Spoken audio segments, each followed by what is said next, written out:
பட்டது என்றால் அல்லாஹாலாவால் குர்ஆன் மூலம் இது சொல்லப்பட்டது. அதுக்கு விளக்க உரையாக நபிகள் நாயகம் ஸல்லல்லாஹு அலைஹி வஸல்லம் வாழ்ந்து காட்டினாங்க. அந்த வாழ்ந்து காட்டுதலில் உங்களுக்கு முன்மாதிரி என்பது அவருடைய சொல் செயல் அங்கீகாரம். எந்த விஷயத்தில் என்றால் மார்க்க விஷயத்தில். அந்த மார்க்க விஷயத்தில் தான் என்பதை நீங்கள் புரிந்து கொள்வதற்காக உங்களுக்கு சொல்லப்பட்ட சம்பவம் மதினா நகரில் நடந்த மகரந்த சேர்க்கை என்று சொல்லப்பட்டுச்சு. அந்த மகரந்த சேர்க்கை செய்தபோது ஆண் பூவை வெட்டி பெண் பூவில் கட்டும்போது அந்த கட்டினதை நபிகள் ஸல்லல்லாஹு அலைஹி வஸல்லம் பார்த்துட்டு இது செய்யாமல் விடலாமே என்று சொன்னபோது அந்த வருடம் அந்த சஹாபா பெருமக்கள் செய்யாமல் விட்டுட்டாங்க.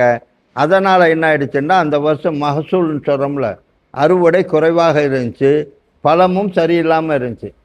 அப்போ இதை பற்றி நபிகள் நாயகம் ஸல்லல்லாஹு அலைஹி வஸல்லம் கேட்டபோது நீங்கள் தானே சொன்னீர்கள் என்று சொல்லும்போது அந்த நபிகள் நாயகம் ஸல்லல்லாஹு அலைஹி வஸல்லம் சொன்னார்கள், நான் மார்க்கம் என்று எதை சொல்கிறேனோ அதை நீங்கள் பின்பற்றுங்கள்.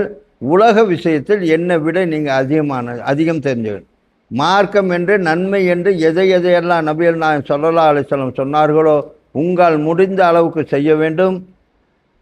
எதை தடை செய்தார்களோ அதை முழுமையாக தடை செய்து கொள்ள வேண்டும். இப்போ இந்த மூலம்தான் நீங்கள் அவரின் சொல் செயல் அங்கீகாரத்தை பின்பற்றக்கூடிய மக்களாக நீங்கள் இருக்கிறீர்கள். இப்போ அடுத்த விஷயம் என்னவென்றால் நீங்கள் எல்லாம் அலட்சியமாக இருப்பதற்கு ஒரு காரணம் என்ன தெரியுமா?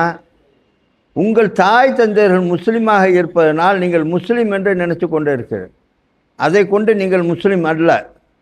எதை கொண்டு முஸ்லீம் என்று சொன்னால் லா இலாஹ அஷ்ஹது அன் லா இலாஹ இல்லல்லாஹு வ அஷ்ஹது அன்ன முஹம்மதன் அப்துஹு வ ரசூலுஹு என்று சொல்வதனால் தான் நீங்கள் முஸ்லீம். லா இலாஹ இல்லல்லாஹ் என்று சொன்னால் மட்டும் போதாது, முஹம்மது ரசூலுல்லாஹ் என்று நீங்கள் கட்டாயம் சொல்ல வேண்டும். காரணம், அல்லாஹ்வின் தூதர் அவர்தான். அவர் ஒரு அடிமையாக இருந்தாலும் மனிதன் என்ற முறையில் அல்லாஹ் தூதராக தேர்வு செய்ததனால் அவருடைய கண்ணியமும் இது இருக்குது. அதுக்கு மேலே அவர்தான் உங்களுக்கு வஹி மூலம் குர்ஆனை பெற்று தந்தார்கள். அதற்கு விளக்க உரையாக வாழ்ந்து காமித்தார்கள். அப்போ நீங்கள் என்னென்னா முதல் விஷயம் என்ன? அஷ்ஹது அன் லா இலாஹ இல்லல்லாஹு வ அஷ்ஹது அன்ன முஹம்மதன் அப்துஹு வ ரசூலுஹு என்று சொன்னால்தான் நீங்கள் ஒரு முஸ்லீம். அந்த முஸ்லீம் என்று சொல்லிவிட்டால் உங்களுக்கு முதலில் கடமை என்னவென்று சொன்னால் தொழுகை. அந்த தொழுகை என்பது நேரம் குறிக்கப்பட்டது. அல்லாஹ் தஆலா சொல்கிறான், நேரம் குறிக்கப்பட்டது என்றால் அந்த நேரத்தோடு நீங்கள் தொழுக வேண்டியது கடமை. என்னை எவ்வாறு தொழக்கண்டீர்களோ அவ்வாறு தொழுங்கள் என்று நபிகள் நாயகம் ஸல்லல்லாஹு அலைஹி வஸல்லம் சொன்னதனால் அவர் எப்படியெல்லாம் செய்தாரோ, நெஞ்சில் கையை கட்டினாரா, நான் நெஞ்சில் கையை கட்டுவேன். என்ன விரல் அசைச்சாரா, அவர் நான் விரல் அசைப்பேன் என்ற நிலைப்பாட்டில் நீங்கள் செயல்படுவதற்கு முதன்மையான காரணம் எனக்கு முன்மாதிரி என்பது நபிகள் நாயகம் ஸல்லல்லாஹு அலைஹி வஸல்லம் அவர்கள் சொன்னார்கள், என்னை எவ்வாறு தொழக்கண்டீர்களோ அவ்வாறு தொழுங்கள் என்று சொன்னதனால் என்னுடைய செயல்பாடுகள் அத்தனையும் தொழுகையில் அவர்கள் செய்து காட்டியது சொன்னது அங்கீகரித்ததாக இருக்கும்.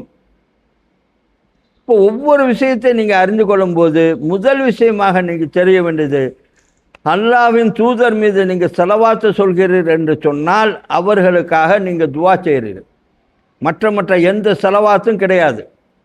ஏன் என்று சொன்னால் நபிகள் நாயகம் ஸல்லல்லாஹு அலைஹி வஸல்லம் அவர்களிடம் போய் கேட்கப்படுகிறது, அல்லாஹ் தஆலா சலாமும் சொல்லுங்கள் ஸலவாத்தும் சொல்லுங்கள் என்று சொன்னபோது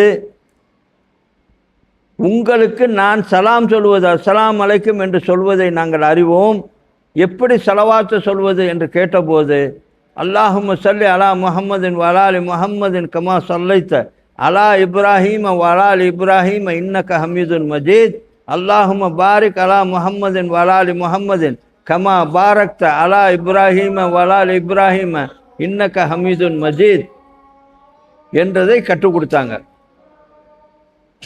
அல்லாஹ் அக்பர்.